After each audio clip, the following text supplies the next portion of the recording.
બજારમાંથી કોઈ પણ વસ્તુ આપણે લઈ આવીએ ને તો 100% આપણે તેની પર ભરોસો ન કરી શકીએ. પણ આપણે જે ઘરે બનાવેલી વસ્તુ હોય ને તેમાં તો આપણને ભરોસો હોય જ અને એ પણ 100% હોય. તો એવી જ વસ્તુ આપણે ઘરે બનાવવાના છીએ. બજારમાંથી લઈ આવવા કરતાં માત્ર 15 મિનિટનો જ તમારી પાસે ટાઈમ હોય ને તો પણ થઈ જાય ને તેવી આ રેસીપી છે. તો જરૂરથી વિડીયોને એન્ડ સુધી જોતા રહેજો. તમારું સ્વાગત છે મારી ચેનલમાં અને આપ સૌને મારા જય શ્રી કૃષ્ણ. તો ચાલો શરૂ કરીએ આજની આ રેસીપી. સૌથી પહેલાં આપણે થોડા ડ્રાય ફ્રૂટ્સને લઈ લેશું. આ બધી પહેલાં પ્રિપેરેશન કરી લેશું જેથી કરીને આપણું કામ જે છે તે સરળ થઈ જાય અને ફટાફટ પણ થાય. અને જે બજારમાં મળતું હોય છે તેમાં બહુ ઓછા પ્રમાણમાં ડ્રાય ફ્રૂટ ને એવું બધું એડ કરેલું હોય છે. અને આપણે જો ઘરે બનાવતા હોઈએ ને તો આપણી મનપસંદ પ્રમાણે વધારે કે ઓછી વસ્તુ પણ કરી શકીએ. હવે મેં અહીંયા ગુંદ, ટોપરું એટલે કે સૂકું ટોપરું જે નાળિયેર હોય છે ને એ લીધેલું છે. તેને લઈ લેશું. તમારે જેટલી ક્વોન્ટિટીમાં આ બધી વસ્તુ લેવી હોય ને એટલી લઈ શકો છો. કોઈ માપ નથી. હવે આપણે જે ટોપરું છે તેનું ખમણ કરી લેશું. અને તમે અહીંયા જે તમારી પાસે અવેલેબલ હોય એ ટોપરું લઈ શકો છો, પણ આ રીતે ખમણેલું જે તાજું હોય ને ખમણ એનો પસંદગી વધારે કરવી. તેનો ટેસ્ટ પણ સરસ એવો આવતો હોય છે. હવે આપણે તેને સાઈડમાં રાખી દઈશું. મેં નાનકડું એવું ટોપરું હતું. તમે જોઈ શકો છો કે આટલું ખમણ થયું છે એટલું કરેલું છે. બદામના 2 સ્લાઇસમાં કટ કરી લેશું. તમારે નાના પીસીસ કરવા હોય તો પણ કરી શકો છો. કાજુના પણ પીસીસ કરીને રાખી દેશું. હવે એક આપણે લોયું લઈ લેશું. તેમાં આપણે સૌથી પહેલાં ઘી ગરમ કરવા માટે મૂકવાનું છે. તો અહીંયા મેં 3 થી 4 ચમચી જેટલું ઘીનો ઉપયોગ કરેલો છે. બહુ વધારે ઘીની જરૂર નથી પડતી. તો થોડું એવું ઘી ગરમ થઈ જાય ને એટલે આપણે લો ફ્લેમ ઉપર જ બધી પ્રોસેસ કરીશું. તો તેમાં કાજુ સૌથી પહેલાં આપણે રોસ્ટ કરી લેશું. ઇન કેસ તમને એવું હોય કે મારે ઘીમાં તળવા નથી અને એમનેમ જ શેકીને એડ કરવા છે તો પણ તમે કરી શકો છો. પણ આ રીતે કરવાથી તેનો ટેસ્ટ બહુ સરસ આવે છે. કાજુ જે છે તે ફટાફટ તેનો કલર પકડી લે અને તળાઈ જાય એટલા માટે સૌથી પહેલાં કરેલા છે. ત્યારબાદ બદામને આપણે ફ્રાય કરી લેશું અને તે ફ્રાય થઈ જાય એટલે તેને પણ એક બાઉલમાં કાઢી લેશું.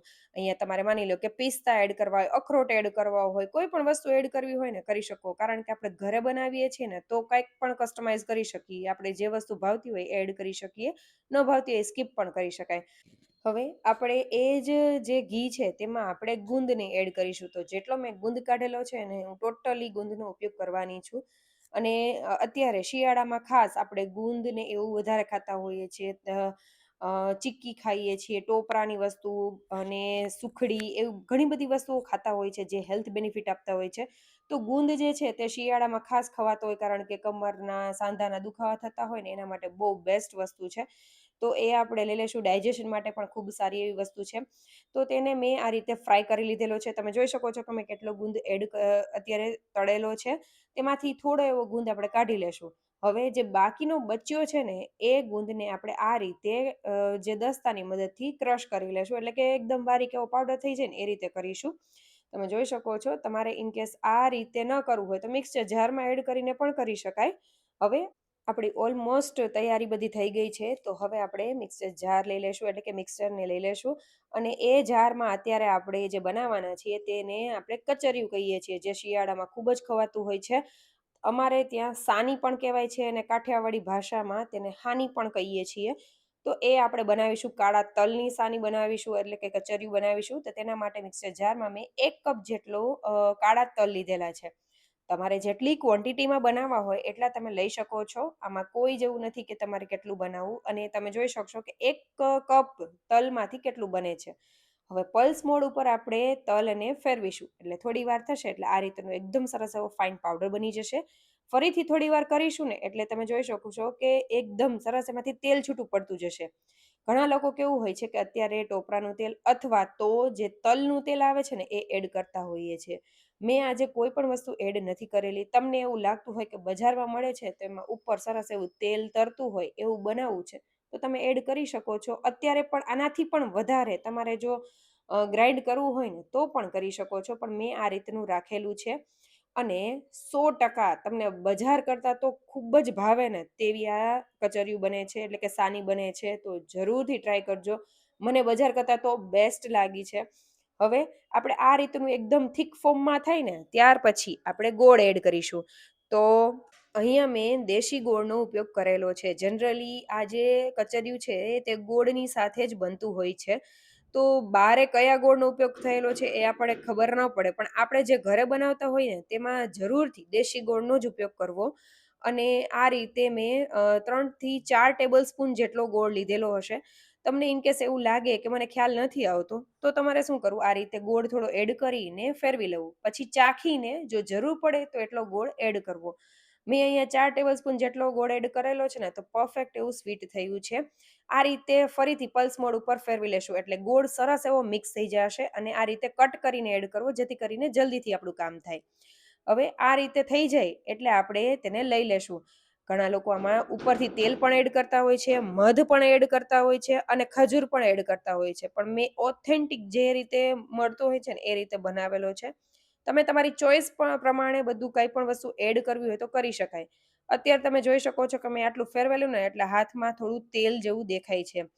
મને આ વસ્તુ પરફેક્ટ લાગે છે કારણ કે જે તમે બહાર જે આપણે લઈએ કચરિયું, તેમાં આપણને ખબર નથી હોતી કે એને કયા તેલનો ઉપયોગ કરેલો છે અને શું કરેલું છે. ઘણી વખત એવું સાંભળેલું પણ છે કે તેમાંથી તેલ કાઢી લેતા હોય છે અને બીજું તેલ પણ એડ કરતા હોય છે.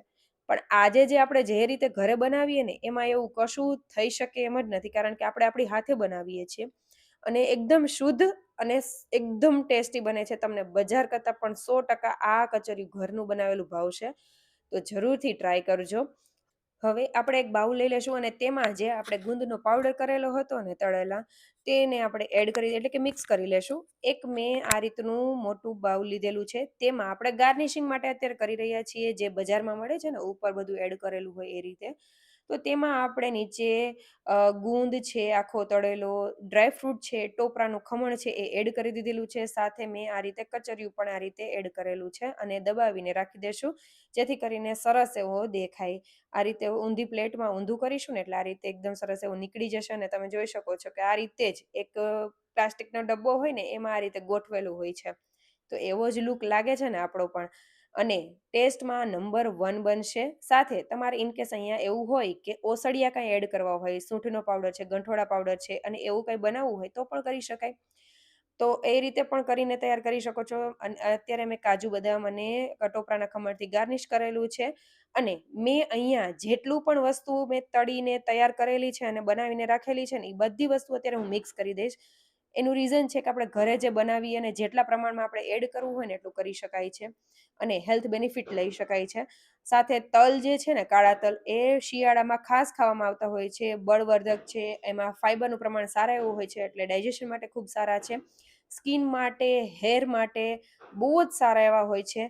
હાર્ટ માટે પણ સારા એવા છે. તો જરૂરથી આ રેસીપી ટ્રાય કરજો અને તમે બનાવો છો કે નહીં એ પણ મને જણાવજો. અને જો કંઈ પણ તમારા સજેશન્સ હોય કે ટિપ્સ હોય તો એ પણ મારી સાથે શેર કરજો. તમે કયા સિટીમાંથી જોઈ રહ્યા છો ને તમને મારા વિડીયોઝ કેવા લાગી રહ્યા છે એ પણ મને જરૂરથી જણાવજો. અને જો રેસીપી સારી લાગે તો લાઈક, શેર અને સબસ્ક્રાઈબ કરજો. કમેન્ટ કરવાનું ભૂલતા નહીં. Thank you for watching.